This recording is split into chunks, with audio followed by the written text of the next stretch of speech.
Hello friends, இன்றைக்கி நம்ம என்ன டாப்பிக்கில் மேக்ஸ் சைக்காலஜி கிளாஸ் இருக்க போகுது அப்படின்னா சராசரி அப்படிங்கிற ஒரு கிளாஸ் தான். ஸோ சராசரி அப்படிங்கிறது பார்த்திங்க அப்படின்னா நம்ம சின்ன வயசுலேருந்தே நம்ம யூஸ் பண்ணிட்டு வந்த ஒரு சம் போர்ஷன் தான், சரிங்களா? ஸோ இப்போ சராசரிக்கு நம்ம பேசிக்காக எப்படின்னா மொத்தம் டிவைடட் பை எண்ணிக்கை, இதுதான் சராசரியுடைய பேசிக் ஃபார்முலா. ஸோ இப்போ நம்ம சிம்பிளாக சொன்னோன்னா நம்மளோட 10th மார்க்கு 12th மார்க்லாம் நம்ம பர்சன்டேஜ் போடுவோம் பார்த்தீங்களா? அதாவது தமிழில் இத்தனை மார்க்கு, இங்கிலீஷில் இத்தனை மார்க்கு, மேக்ஸில், சயின்ஸில், சோசியலில். ஸோ இப்போ 5 சப்ஜெக்டையும் கூட்டி 5ஆல் டிவைட் பண்ணி ஒரு வேல்யூ வரும் பார்த்தீங்களா? அதுதான் சராசரின்னு நம்ம சொல்லுவோம்.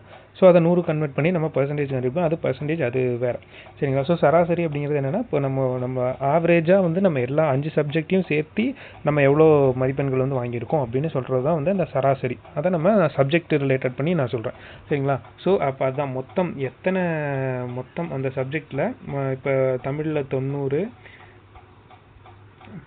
90 மார்க் வாங்கியிருக்கீங்க.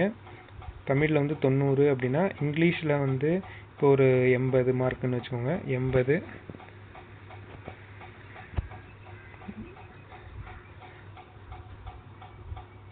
இப்போ தமிழில் 90 மார்க் அப்படின்னா 90, இங்கிலீஷில் ஒரு 90. இப்போ 5 சப்ஜெக்ட்லையுமே ஒரு ஆவரேஜாக 90 போட்டோம்னா டிவைடட் பை 5 போட்டோம்னா என்ன தான் வரும்? 90 தான் வரும். ஸோ அது 0 இருக்கிறதுனால. ஸோ இப்போ இன்டர்மீடியட், அதாவது மாடரேட்டாக மார்க் வாங்கியிருந்தாங்க அப்படின்னா எப்படி இருக்கும்? 90, 85, 70, 60, 80 அந்த மாதிரி வாங்கியிருந்தாங்க அப்படின்னா என்ன பண்ணலாம் அப்படின்னா மொத்தத்தையும் கூட்டி 5ஆல் டிவைட் பண்ணோம் அப்படின்னா சராசரி நமக்கு கிடச்சிரும், சரிங்களா?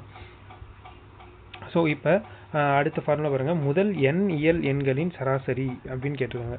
முதல் n இயல் எண்கள் அப்படின்னா என்னது அப்படின்னா இயல் எண்கள் எதுலேருந்து ஸ்டார்ட் ஆகும் அப்படின்னா 1, 2, 3, 4, 5, 6 அப்படின்றது ஸ்டார்ட் ஆகிறது தான் இயல் எண்கள், அதாவது நேச்சுரல் நம்பர்ஸ் அப்படின்னு சொல்லுவோம், சரிங்களா? ஸோ அதுலேருந்து ஸ்டார்ட் ஆகிறது தான் இயல் எண்கள் அப்படின்னு சொல்கிறோம்.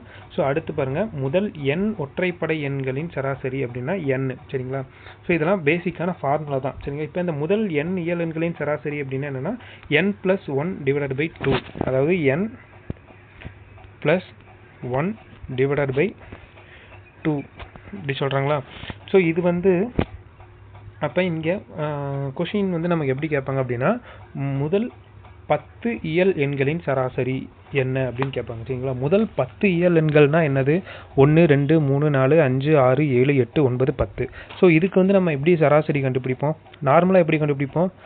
1 + 2 + 3 + 4 + 5 + 6 + 7 + 8 + 9 + 10 டிவைடட் பை மொத்தம் எத்தனை நம்பர் இருக்காங்க? 10 நம்பர் இருக்குது, டிவைடட் பை 10. இதை இத்தனையும் கூட்டி டிவைட் பண்ணி வர்றதுல டைம் வேஸ்ட்டு. ஸோ அதுக்கான சிம்பிள் ஃபார்முலா தான் n + 1 டிவைடட் பை 2. ஸோ அப்போ அங்கே முதல் n இயல் எண்கள்னா அங்கே முதல் 10 இயல் எண்களின் சராசரி அப்படின்னா n இருக்கிற வேண்டிய இடத்துல 10 போடணும். ஸோ 10 + 1 டிவைடட் பை 2, அப்போ மேலே என்ன? 11 டிவைடட் பை 2. ஸோ இதை கேன்சல் பண்ணி போட்டோம்னா நமக்கு ஆன்சர் வந்துடும். ஸோ இதே மாதிரி தான் எத்தனை நம்பர் கேட்டாலும், n இருக்கிற இடத்துல 10 கேட்டாலோ இல்லை 20 கேட்டாலோ இல்லை 30 கேட்டாலோ அந்த n இருக்கிற இடத்துல இந்த என்ன நம்பர் இங்கே நம்ம கணக்கில் கொடுத்துருக்காங்களோ அந்த நம்பரை n இருக்கிற வேண்டிய இடத்துல நம்ம அப்ளை பண்ணி நம்ம சிம்பிளிஃபை பண்ணி போட்டோம் அப்படின்னா நமக்கு இந்த இயல் எண்களின் சராசரி நமக்கு கிடச்சிடும், சரிங்களா? அடுத்து பாருங்கள், அடுத்து ஒற்றைப்படை எண்களின் சராசரி. ஒற்றைப்படை எண்கள் அப்படின்னா என்னது? ஒற்றைப்படை எண்கள்னா 1, 3, 5, 7, 9, 11 இந்த மாதிரி 13, 15 இப்படின்னு போய்கிட்டே எக்ஸட்ரா அப்படியே போய்கிட்டே இருக்கும். ஸோ அதுக்கு என்ன சராசரி அப்படின்னா அந்த எண் மட்டும்தான். ஸோ இங்கே என்ன இருக்க வேண்டிய இடத்துல என்ன கொஷினில் கொடுக்குறாங்களோ, அதாவது இந்த ஒற்றைப்படை எண்கள் அப்படிங்கிற அந்த வார்த்தை முக்கியம். ஸோ அந்த மாதிரி முதல் 23 ஒற்றைப்படை எண்களின் சராசரி என்ன அப்படின்னு கேட்டாங்கன்னா அங்கே 23 தான், இங்கே அதே ஆன்சர் தான் வரும். 23, 29 அப்படின்னா இங்கேயும் 29 தான் வரும். ஏன்னா இதுக்கான ஃபார்முலா என்னது? என்ன அங்கே என்ன கொடுத்துருக்காங்களோ அதே தான், சரிங்களா? n அதுதான் முதல் n ஒற்றைப்படை எண்களின் சராசரி அப்படின்னு கேட்டிருக்காங்க, சரிங்களா? அடுத்து பாருங்கள், முதல் n இரட்டைப்படை எண்களின் சராசரி அப்படின்னா என்ன கேட்குறாங்க? இங்கே ஒற்றைப்படை எண் கொடுத்துருக்காங்க, இங்கே இரட்டைப்படை எண் கொடுத்துருக்காங்க. இரட்டைப்படை எண் அப்படின்னா என்னன்னா 2, 4, 6, 8, 10, 12, 14, 16, 18, 20 இப்படி போய்கிட்டே இருக்கும். ஸோ அதே மாதிரி இப்போ முதல் 30 இரட்டைப்படை எண்களின் சராசரி அப்படின்னா என்னது? இங்கே n இருக்கிற இடத்துல 30 போடணும். அதே தான் இங்கே ஃபார்முலா n இருக்கிற இடத்துல 30. அப்போ 30 + 1 31. ஸோ இதுதான் ஆன்சர். சரிங்களா? அடுத்து பாருங்க, அடுத்தடுத்த எண்களின் சராசரி ஈக்குவல் என்னது? முதல் எண் ப்ளஸ் கடைசி எண் டிவைடட் பை 2. ஸோ இதுதான் வந்து அதாவது அடுத்தடுத்த எண்களின் சராசரி. அதாவது இப்போ கொஸ்டினில் வந்து ஒரு 2 நம்பர் கொடுத்துட்டு இதுக்கு 2 நம்பர் கொடுக்க மாட்டாங்க. இப்போ ஒரு என்னன்னா இப்போ 10 அடுத்தடுத்த இயல் எண்களின் சராசரி. ஸோ அந்த இடத்துல இயல் எண்கள்னு வந்துடும். ஸோ இயல் எண்கள் வரக்கூடாது. இயல் எண்கள்னா கண்டினியூ, அதாவது 1 2 3 4 5 6 7 அப்படின்னு வர்றது. ஸோ அடுத்தடுத்த நம்பர்னாலும் அதே மாதிரி தான். ஏன்னா எடையிலிருந்து கேட்பாங்க. சரிங்களா? எடையிலிருந்து இப்போ 15 அடுத்தடுத்த எண்களின் சராசரி என்ன அப்படின்னு கேட்கலாம். சரிங்களா? 15 அடுத்தடுத்த எண்கள், அதாவது இங்கே இது நார்மலாக நம்ம ஃபார்முலாவில் பார்க்கும்போது வந்து உங்களுக்கு இது உழட்டுற மாதிரி தான் இருக்கும். நம்ம சம்மில் வந்து அப்ளை பண்ணும்போது உங்களுக்கு வந்து அந்த ஃபார்முலா வந்து ஈஸியாக புரியும். சரிங்களா? அடுத்து n மடங்கு உடைய எண்களின் சராசரி. n மடங்கு அதாவது எத்தனை மடங்கு? 2 மடங்காக இருக்கலாம், அது 3 மடங்காக இருக்கலாம், இல்லை 4 மடங்காக இருக்கலாம் அப்படின்னு இருக்கலாம். எண்களுடைய சராசரிக்கு என்ன ஃபார்முலா அப்படின்னா அந்த எண் சரிங்களா? ஒரு நம்பர் கொடுத்துருவோம். n மடங்கு உடைய இந்த எண்கள் இருக்கிற இடத்துல ஏதாவது ஒரு நம்பர் வேல்யூ கொடுத்துருக்கலாம். சரிங்களா? ஸோ அந்த வேல்யூவை வந்து இந்த எண் அப்படின்னு இருக்கிற இடத்துல அந்த நம்பரை போடணும். இங்கே n மடங்கு அதாவது எத்தனை மடங்கு? 2 மடங்கா 4 மடங்கா அப்படிங்கிற இடத்துல இந்த n இருக்கிற இடத்துல அந்த 4 இல்லாட்டி 2 அங்கே கொடுத்துருக்க கணக்கில் கொடுத்துருக்கிற வேல்யூ வந்து இங்கே n இருக்கிற இடத்துல கொடுத்து டிவைடட் பை 2 போட்டோம்னா நமக்கு வந்து இந்த சம்மோட ஆன்சர் வந்து கிடைக்கும். சரிங்களா? ஸோ இது பாருங்கள், ஒருவேளை சராசரிக்கு வந்து இந்த மாதிரி இந்த ஃபார்முலாஸ்லாம் வந்து நமக்கு எதுக்காக அப்படின்னா வந்து டைம் வந்து கரெக்டாக மேனேஜ் பண்ணி சிம்பிளிஃபை பண்ணி போடுறதுக்கு தான் வந்து இந்த ஃபார்முலாலாம் வந்து நம்ம படித்து வச்சுக்கிறது நல்லது. சரிங்களா? ஸோ அடுத்து பாருங்கள், இது வந்து 2 மெத்தட் கொடுத்துருப்பேன். என்னென்னா பிழைகள் காரணமாக சராசரி குறைந்திருந்தால், பிழைகள் காரணமாக சராசரி கூடியிருந்தால். ஸோ இது வந்து எப்படின்னா, இப்போ ஒரு 5 சப்ஜெக்ட் எடுத்துக்கிறோம். 5 சப்ஜெக்ட் எடுத்துகிட்டு ஒரு பையனோட 5 மார்க் இருக்குது. எல்லா இதுலேயும் வந்து மார்க்கு நல்லா வாங்கிடுறான். ஒரு மேக்ஸில் மட்டும் வந்து அவனோட ஒரிஜினல் மார்க்குக்கு பதிலாக இப்போ அவன் 90, இப்போ அவன் வந்து என்னதான் இப்போ வந்து ஒன்றும் இல்லை, இப்போ வந்து தமிழில் 90, இங்கிலீஷில் 80, மேக்ஸில் 90, சயின்ஸில் 90, சோசியலில் 85 இந்த மாதிரி போட்டிருக்காங்கன்னு வச்சுக்கோங்க. இதுக்கு ஒரு சராசரி கண்டுபிடிச்சு நம்ம போட்டுருவோம். ஆனால் அவங்க டீச்சர் வந்து என்ன பண்ணிட்டாங்க அப்படின்னா, அவனை வந்து மேக்ஸில் 90க்கு பதிலாக 85 அப்படின்னு சொல்லி கொடுத்துட்றாங்க. சரிங்களா? 85ன்னு போட்டு சராசரி போட்டு இது பண்ணிடுறாங்க. ஆனால் அவனோட மார்க் வந்து என்னென்னா 90. சரிங்களா? இப்போ குறைஞ்சிருக்குதா கூடியிருக்குதா மேக்ஸில் மதிப்பெண்? அவனுக்கு வந்து ஆக்சுவலாக வந்து 90 மார்க்கு தான். ஆனால் 90 மார்க்குன்னு போடாமல் மார்க் ஷீட்டில் 85 மார்க்குன்னு போட்டு கொடுத்துட்றாங்க. ஸோ அப்போ ஆனால் அவனோட ஒரிஜினல் மார்க் வந்து 90. ஸோ இப்போ திருத்தப்பட்ட மார்க் வந்து என்னது? 90. ஸோ இப்போ திருத்தப்பட்ட மார்க்குக்கு வந்து சராசரி, புதிய சராசரி வந்து நம்ம கண்டுபிடிக்கணும் அப்படின்னு கொஸ்டினில் கேட்பாங்க. ஸோ அப்போ பிழை வந்து காரணமாக வந்து சராசரி வந்து அங்கே குறைஞ்சிருக்கா கூடியிருக்கா? ஏன்னா ஆக்சுவலாக வந்து 85 அப்படிங்கிறது அவனுக்கு வந்து குறைஞ்சிருக்கு. ஸோ புதுசாக வந்து மார்க் வந்து என்னது? 90லேருந்து 85ங்கிறது குறைஞ்சி தானே இருக்குது. ஸோ அப்படி குறைஞ்சிருந்ததுன்னா அதுக்கு என்ன ஃபார்முலானா புதிய சராசரி ஈக்குவல் டு பழைய சராசரி ப்ளஸ் வித்தியாசம் டிவைடட் பை எண்ணிக்கை. அதே மாதிரி இப்போ அவன் வந்து மார்க் வந்து ஆக்சுவலாக 85 தான், 90ன்னு போட்டு கொடுத்துருவாங்க. சரிங்களா? ஆனால் வந்து அவன் ரிசல்ட் வந்ததுக்கப்புறம் அவனோட மார்க் 85 தான். ஸோ இதுக்கு வந்து புதுசாக சராசரி கண்டுபிடிங்க அப்படின்னு சொன்னாங்க. அப்படின்னா அப்போ மார்க் வந்து என்னது? 5 மார்க் வந்து கூடியிருக்கு. ஸோ அப்போ மறுபடியும் 85க்கு தான் வந்து நம்ம சராசரி வந்து கண்டுபிடிப்போம். ஸோ அந்த மாதிரி மதிப்பெண் வந்து கூடி இருந்ததுன்னா அதுக்கு ஒரு ஃபார்முலா, மதிப்பெண் குறைந்து இருந்ததுன்னா இதுக்கு ஒரு ஃபார்முலா. ஸோ இந்த ஃபார்முலா வந்து நல்லா மைண்டில் மக்கப் பண்ணி வச்சுக்கோங்க, யூஸ் ஆகும்.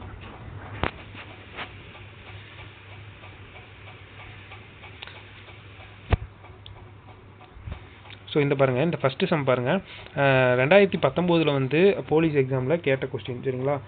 9, 6, 7, 8, 5 மற்றும் எக்ஸ் ஆகியவற்றின் கூட்டு சராசரி வந்து 8 எனில் எக்ஸோட வேல்யூ என்னன்னு கேட்டிருக்காங்க. சரிங்களா? இப்போ நம்ம இதுக்கு இங்கே எக்ஸ் இருக்கிற வேண்டிய இடத்துல வந்து நம்ம என்ன நம்பர் கண்டுபிடிக்கணும் அப்படின்னு கேட்குறாங்க சரிங்களா. இப்போ எக்ஸ் இருக்கிற இடத்துல ஏதாவது ஒரு நம்பர் கொடுத்துருந்தாங்க அப்படின்னா இந்த நம்பர் எல்லாத்தையும் கூட்டி மொத்தம் எத்தனை நம்பர் இருக்கோ அதெல்லாம் வந்து நம்ம டிவைட் பண்ணியிருக்கலாம் சரிங்களா. ஆனால் இங்கே வந்து எக்ஸ் இருக்க வேண்டிய இடத்துல வந்து ஏதோ ஒரு நம்பர் இருக்குது, ஆனால் நமக்கு வந்து சராசரி ஆன்சர் வந்து இங்கே 8 கொடுத்துட்டாங்க சரியா. இந்த 6 நம்பரையும் கூட்டி நம்ம டிவைட் பண்ணோம்னா வர்ற ஆன்சர் வந்து என்னன்னா 8 சரிங்களா. அதை வந்து கொடுத்துட்டாங்க. ஸோ நம்ம சராசரி எப்படி கண்டுபிடிப்போம், இது எல்லாத்தையும் மேலே இருக்கிறத கூட்டுவோமா, நியூமரேட்டரில் இருக்கிறதெல்லாம் கூட்டுவோம். 9 6 9 + 6 + 9 + 6 + 7 + 8 + 5 + எக்ஸு. ஸோ ஏன்னா இங்கே எக்ஸ் இருக்கிற இடத்துல தான் நம்ம வந்து அந்த வேல்யூவே கண்டுபிடிக்கணும் சரிங்களா. எக்ஸு டிவைடட் பை என்னது 6 கொடுத்துருக்கான் சரிங்களா. 6ங்கிறது எத்தனை மொத்தம் எண்ணிக்கை சரிங்களா. நமக்கு இங்கே கூட்டு சராசரி எவ்வளோன்னு கொடுத்துட்டான், 8ன்னு கொடுத்துட்டான். ஸோ இப்போ மேலே இருக்கிறதெல்லாம் கூட்டுங்க, எத்தனை 9 6 15 22 30 35 + எக்ஸு சரிங்களா. 35 + எக்ஸு ஈக்குவல் இந்த 48 எப்படி வந்ததுன்னா இந்த 6 இங்கே டிவிஷனில் இருக்குல்ல, இந்த டிவிஷனில் இருக்கிற 6 வந்து இந்த பக்கம் வந்துச்சுன்னா 48ன்னு வந்துடும் சரிங்களா. ஸோ இப்போ நமக்கு தேவை வந்து எக்ஸ் மட்டும்தான் தேவை. ஸோ எக்ஸை மட்டும் வச்சுக்கிட்டு இந்த 35 வந்து இங்கே கொண்டு வந்தோம்னா 48 - 35, ஸோ ஆன்சர் வந்து 13. ஸோ இப்போ இங்கே எக்ஸ் ஈக்குவல் என்னது, எக்ஸ் ஈக்குவல் 13.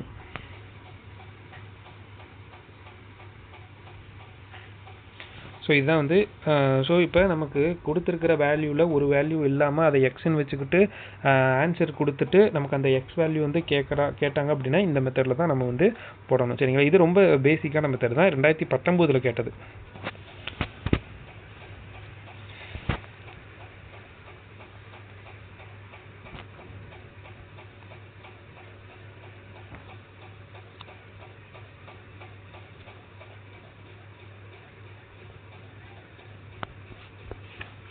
ஸோ அடுத்த கொஷின் பாருங்கள்.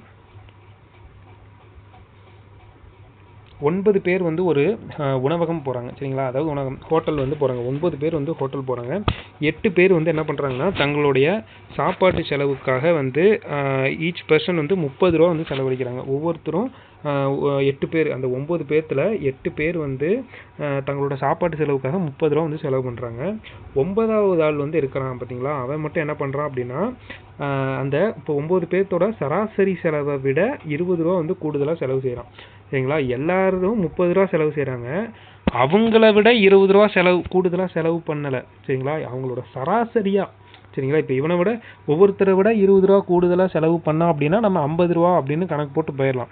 ஆனால் அது கிடையாது, எல்லாத்துடைய சராசரி செலவை விட அங்கே தான் வந்து நம்ம நோட் பண்ணணும். சராசரி செலவை விட எவ்வளோ கூடுதலாக செலவு பண்ணுறான் அப்படின்னா 20 ரூபா வந்து கூடுதலாக செலவு செய்கிறான் அப்படின்னா அவங்க செலவழித்த மொத்த பணம் வந்து எவ்வளவு அப்படின்னு கேட்குறாங்க சரிங்களா.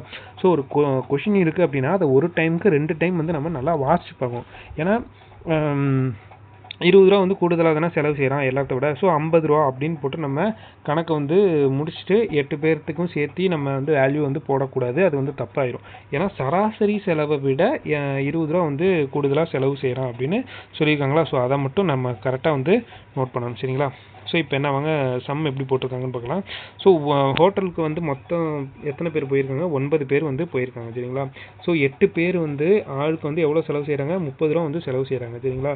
ஸோ இப்போ 8 பேர் வந்து எவ்வளோ செலவு செஞ்சாங்க அப்படிங்கிறதுக்கு நம்ம மொத்தம் 9 பேர்த்தோட சராசரி மொத்தம் வந்து நமக்கு தேவைப்படுதா. ஸோ அந்த மொத்தம் வந்து தேவைப்படுறதுக்கு நம்ம என்ன பண்ணுறோம், ஃபஸ்ட்டு 8 பேர்த்துக்கான மொத்தத்தை வந்து நம்ம கண்டுபிடிச்சிடும் சரிங்களா. எப்படின்னா 8 பேர் ஆளுக்கு வந்து 30 ரூபா செலவு செய்கிறாங்கன்னா அப்போ 8 × 30 எவ்வளோ 240 ரூபா வந்து செலவு செஞ்சுருப்பாங்க.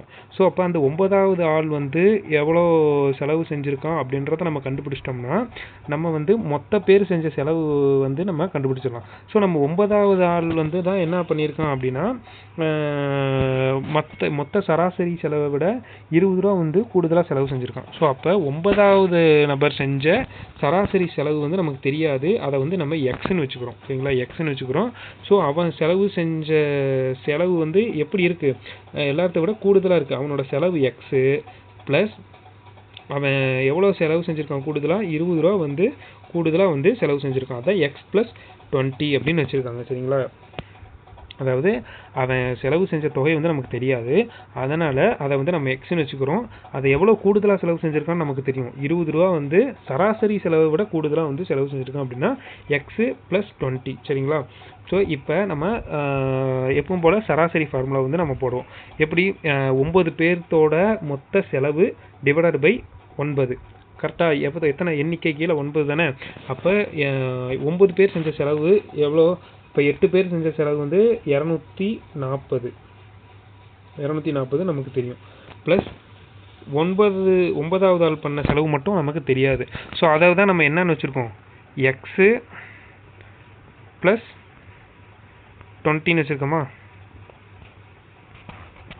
எக்ஸு ப்ளஸ் 20ன்னு வச்சுருக்கோமா? ஸோ அதை மட்டும் நம்ம ப்ராக்கெட் போட்டு எழுதிக்கிறோம். சரிங்களா? Divided by 9. ஸோ அதை தான் வந்து இங்கே எழுதியிருக்காங்க.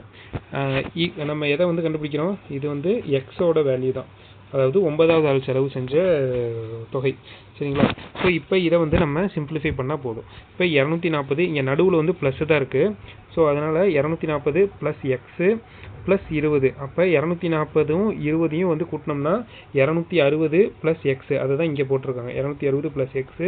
இந்த டினாமினேட்டரில் இருக்கிற 9 வந்து இந்த பக்கம் வந்ததுன்னா மல்டிப்ளிகேஷனில் மாறிடும், 9 எக்ஸ்ன்னு போட்டிருக்காங்க.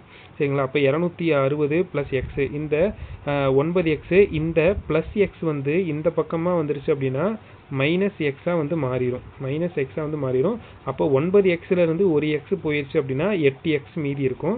ஸோ அப்போ 260 ஈக்குவல் டு 8 எக்ஸு. இப்போ எக்ஸை மட்டும் வச்சுக்கிட்டு 8 வந்து இங்கே மல்டிப்ளிகேஷனில் இருக்குது, இந்த பக்கம் வந்தால் டிவிஷனில் மாறிடும், 260 பை 8ன்னு மாறிடும். ஸோ இதை வந்து நீங்கள் சால்வ் பண்ணி போட்டோம் அப்படின்னா எவ்வளோ வரும் அப்படின்னா 32.5. அதாவது எப்படின்னா 260 டிவைடட் பை 8. 1 8 8, 2 8 16, 3 8 24, 3 8 24. சரிங்களா? இதை கேன்சல் பண்ணோம்னா மிச்சம் பேலன்ஸ் வந்து 2 இருக்கும், அதை வந்து நம்ம 20 சேர்த்திக்குவோம்.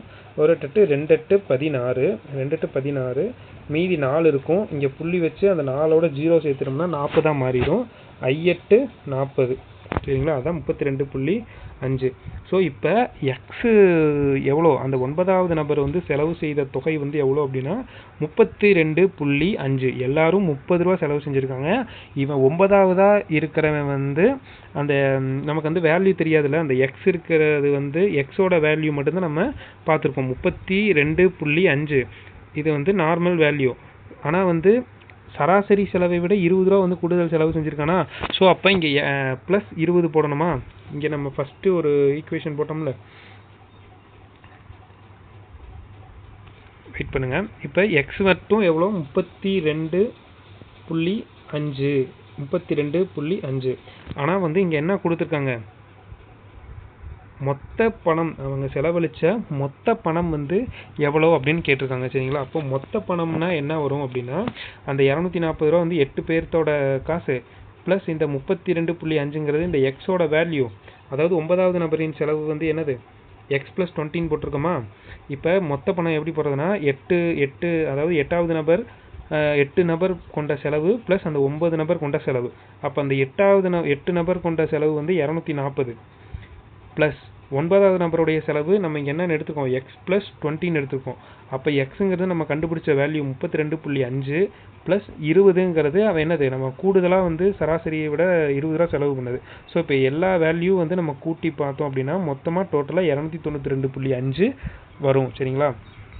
இது ஒன்றும் கிடையாது, சிம்பிளான கொஸ்டின் தான். கொஞ்சம் யோசிச்சிங்கன்னா ஈஸியாக தட்டி தூக்கிடலாம். அதாவது 9 பேர் வந்து ஒரு கடைக்கு போகிறாங்க, அதில் வந்து 8 பேர் வந்து 30 ரூபா செலவு பண்ணுறாங்க. 9வது ஆள் வந்து அவங்களோட சராசரி செலவை விட ஒரு 20 ரூபா வந்து சேர்த்து செலவு பண்ணுறான். ஸோ அதை வந்து நம்ம என்ன பண்ணுறோம் அப்படின்னா அவனோட செலவு வந்து நம்ம எக்ஸ்ன்னு வச்சுக்கிறோம். சரிங்களா? 9வதனோட சராசரி செலவு தான் வந்து நம்ம என்னென்னு வச்சுக்கிறோம், எக்ஸ்ன்னு வச்சுக்கிறோம். சராசரி செலவு வந்து எக்ஸு. 9வது நபரனுடைய செலவு வந்து எவ்வளோ, எக்ஸு ப்ளஸ் 20. அதாவது என்னது, கூடுதலாக சராசரி செலவை விட கூடுதலாக வந்து செலவு செய்கிறோம். எவ்வளோ, 20 ரூபா. சரிங்களா? ஸோ அப்போ நம்ம 8 பேர் எவ்வளோ 30 ரூபாய் செலவு செய்கிறாங்களா? அப்போ அவங்களோட மொத்தம் நம்ம கண்டுபிடிப்போமா, 8 × 30 அப்படி போட்டோம்னா நமக்கு 240 வந்து வரும். ப்ளஸ் 9வது நபருடைய செலவு வந்து எவ்வளோ வரும், எக்ஸு ப்ளஸ் 20. ஸோ அதுதான் ஈக்குவல் டு டிவைடட் பை 9. அது 9 வந்து எதுக்கு, எண்ணிக்கை, அந்த சராசரியோட formula equal to X. So இதை நம்ம சிம்பிளிஃபை பண்ணி கொண்டு வந்து எக்ஸ் வேல்யூ கண்டுபிடிக்கிறோம். எக்ஸ் வேல்யூ கண்டுபிடிச்சதுக்கப்புறம் மொத்த பணம் வந்து எப்படி கண்டுபிடிக்குதுன்னா 8 நபருடைய செலவு ப்ளஸ் எக்ஸ் ப்ளஸ் 20, அதாவது 9 நபருடைய செலவு ப்ளஸ் சராசரி செலவு ப்ளஸ் அவர் அதிகமாக செலவு செஞ்சது 20 ரூபா. ஸோ இது எல்லாத்தையும் கூட்டினோம் அப்படின்னா மொத்த செலவு வந்து நமக்கு கண்டுபிடிச்சிடலாம். சரிங்களா?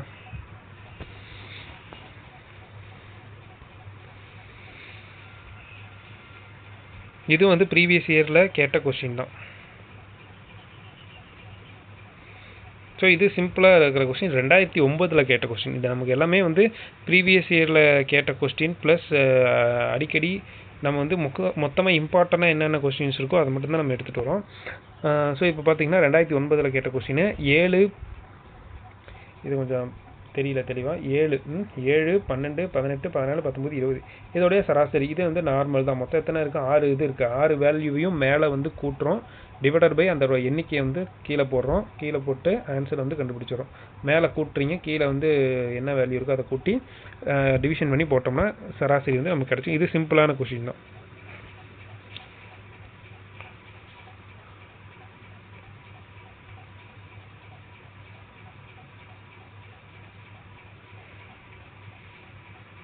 இதில் பாருங்க,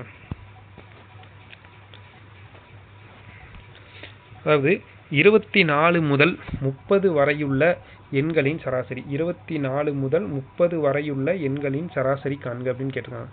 24லேருந்து 30 வரைக்கும். சரிங்களா? இப்போ தொடர்ச்சியாக தானே நம்பர் இருக்குது. 24லேருந்து 25, 24லேருந்து எத்தனை, 24, 25, 26, 27 வெயிட் பண்ணுங்க, 24, 25,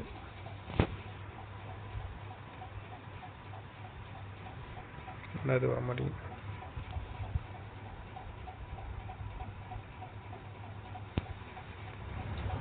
24, 25, 26, 27, 28, 29, 30 அப்படின்னு போடுறாங்களா? ஸோ இப்போ இதுக்கான சராசரி என்ன அப்படின்னா, அதாவது இப்போ வந்து நம்பர் வந்து வேறு நம்பராக இருந்ததுன்னா அப்படின்னா நம்ம வந்து சராசரி வந்து மேலே எல்லாத்தையும் கூட்டி மொத்தம் எத்தனை நம்பர் இருக்குது அப்படின்னு நம்ம கண்டுபிடிப்போம். ஆனால் இங்கே வந்து எப்படி இருக்குது, கண்டினியூஸாக தான் நம்பர் இருக்குது. 24லேருந்து 30 வரைக்குள்ள தான் சொல்லியிருக்காங்க. அவங்க வந்து தனியாக எந்த நம்பரையும் 24, 27, 28, 24, 27, 29, 30 இந்த மாதிரி எதுவும் கேட்கல. வேறு நம்பரையும் கேட்கல. தொடர்ச்சியாக இருக்கிற நம்பருடைய சராசரி தான் கேட்குறான். சரிங்களா? அப்படி இருந்தது அப்படின்னா 24, 25, 26 வரிசையை எழுதிக்கோங்க. வரிசையை விட்டுட்டு சென்டர் நம்பராக பாருங்கள். சென்டர் நம்பர், அதாவது இந்த பக்கமும் 3 நம்பர் விடுற மாதிரி இருக்கணும், இந்த பக்கம் 3 நம்பர் விடுற மாதிரி இருக்கணும். அப்படி இல்லையா, இந்த பக்கம் 2 நம்பர் விடுற மாதிரி இருக்கணும், இந்த பக்கம் 2 நம்பர் விடுற மாதிரி, நடுவில் ஏதாவது ஒரு நம்பர் வந்து இருக்கிற மாதிரி இருக்கணும். ஸோ அதுதான் வந்து சராசரி. அது எப்போ, இந்த மாதிரி தொடர்ச்சியாக இருக்கிற மாதிரி, அதாவது 24லேருந்து 30 வரைக்கும், 30லேருந்து 40 வரைக்கும், 35லேருந்து 42 வரைக்கும், இந்த மாதிரி கண்டினியூஸ் நம்பர்ஸாக வந்து இருக்கணும். சரிங்களா? அப்படி இருந்தால் மட்டும்தான் அதில் இருக்கிற சென்டர் வேல்யூ தான் அதனுடைய சராசரி. இதை வந்து ஞாபகம் வச்சுக்கோங்க. இதுக்கும் வந்து நீங்கள் மறுபடியும் வந்து 24 + 25, 26, 27, 30 வரைக்கும் போட்டு டிவைடட் பை எத்தனை 7 நம்பர் இருக்கா, 7 நம்பர் டிவைடட் பை 7 அப்படியெல்லாம் போட்டுட்டு இருக்கக்கூடாது. என்னது, தொடர்ச்சியாக இருந்தது அப்படின்னா அந்த நம்பரை எழுதி அந்த நம்பருக்கு சென்டர் வேல்யூ தான் வந்து அந்த என்னுடைய சராசரி. சரிங்களா? மொத்தம் 7 நம்பர் இருக்குது. அந்த 7 நம்பரில் வந்து நடுவில் இருக்கிற நம்பர் தான் வந்து அந்த நம்பருடைய இந்த கணக்குடைய சராசரி. சரிங்களா?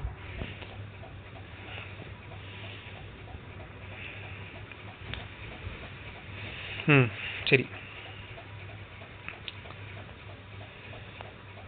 இப்போ பாருங்கள், 11 அடுத்தடுத்த இயல் எண்களின் சராசரி 145 எனில் அதில் மிகச்சிறிய எண் யாது அப்படின்னு கேட்குறாங்க. சரிங்க? 11 அடுத்தடுத்த இயல் எண்களின் சராசரி 145 எனில் அதில் மிகச்சிறிய எண் யாது அப்படின்னு கேட்குறாங்க. சரிங்களா? 11 அடுத்தடுத்த இயல் எண்கள்னு கொடுத்துருக்கான்.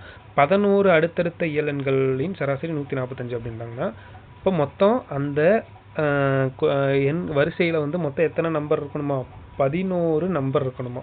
சரிங்களா? அப்போ 11 நம்பர் இருக்கணும். சரிங்களா? அந்த 11 நம்பருடைய சராசரி என்னது, 145. நம்ம என்ன சொல்கிறோம், அடுத்தடுத்த இயல் எண்கள்னு சொல்லிட்டோம். அடுத்தடுத்த இயல் எண்கள்னா நம்பர் வந்து கண்டினியூஸாக வந்துக்கிட்டே இருக்குன்னு தான் அர்த்தம். சரிங்களா? அப்போ அப்படி சராசரின்னு சொல்லிட்டோம். ஃபஸ்ட்டு இது வரைக்கும் பாருங்கள், இது வரைக்கும் நம்ம கணக்கு வந்து போட்டு முடிப்போம். 11 அடுத்தடுத்த இயல் எண்களின் சராசரி 145. அப்போ 145 அப்படிங்கிறது என்னது, ஆன்சர். சரிங்களா? இங்கே எப்படி கொடுத்துருக்கோம் பார்த்தீங்களா, 24லேருந்து 30 வரையுள்ள எண்களின் சராசரின்னு கேட்டு இங்கே நம்ம ஆன்சர் கண்டுபிடிக்கிறோம். ஆனால் இங்கே என்ன பண்ணுறோம், 11 அடுத்தடுத்த இயல் எண்களின் சராசரி 145 அப்படின்னு ஆன்சரை இங்கே கொடுத்துருக்கான். சரிங்களா? அப்படி கொடுத்துட்டு அதில் மிகச்சிறிய எண் என்னது அப்படின்னு சொல்லி கொஸ்டினை மாற்றி விட்றோம். சரிங்களா? ஸோ இப்போ அதில் மிகச்சிறிய எண்ணுக்கு வந்து நம்ம அப்புறமேல் வருவோம். முதல்ல இதை வரைக்கும் நம்ம வேல்யூ கண்டுபிடிப்போம். 11 அடுத்தடுத்த இயல் எண்களின் சராசரி. அதாவது இதில் கவனிக்க வேண்டியது என்ன அப்படின்னா, பொறுமையாக கேளுங்க. 11 நம்பர் மொத்தம் அந்த நம்பரில் இருக்குது. இங்கே எப்படி 7 நம்பர் மொத்தமாக இருக்குது, 24லேருந்து 30 வரைக்கும். அது மாதிரி இந்த கணக்கில் மொத்தம் 11 நம்பர் வந்து வரணும். சரிங்களா? அப்போ 11 அடுத்தடுத்த இயல் எண்களின் சராசரிங்கும் போது, இங்கே சராசரிங்கும் போது இந்த நம்பர் வந்து எங்கே இருக்கும், சென்டராக இருக்குமா? 145 அப்படிங்கிறது சென்டராக இருக்கும். சரிங்களா? 145 அப்படிங்கிறது சென்டராக இருக்கும். அப்போ 145 சென்டராக இருந்ததுன்னா மொத்தம் இதில் வந்து மொத்தம் எத்தனை நம்பர் இருக்கணும், 11 நம்பர். அப்போ இப்போ இதோட 145 போட்டாச்சு. அப்போ இன்னும் எத்தனை நம்பர் வரணும், 10 நம்பர் வரணும். இந்த பக்கம் ஒரு 5 நம்பர் வரணும், இந்த பக்கம் ஒரு 5 நம்பர் வரணும். அப்போ 145க்கு அப்புறம் என்ன ஒரு நம்பர் வரும், 146, 147, 148, 149, 150. இங்கிட்டு ஒரு 5 நம்பர் வந்தாச்சு. சரிங்களா? அதே மாதிரி இங்கிட்டு ஒரு 5 நம்பர் வரும். அது எப்படி வரும், 140லேருந்து வரணுமா, 140, 141, 142, 143,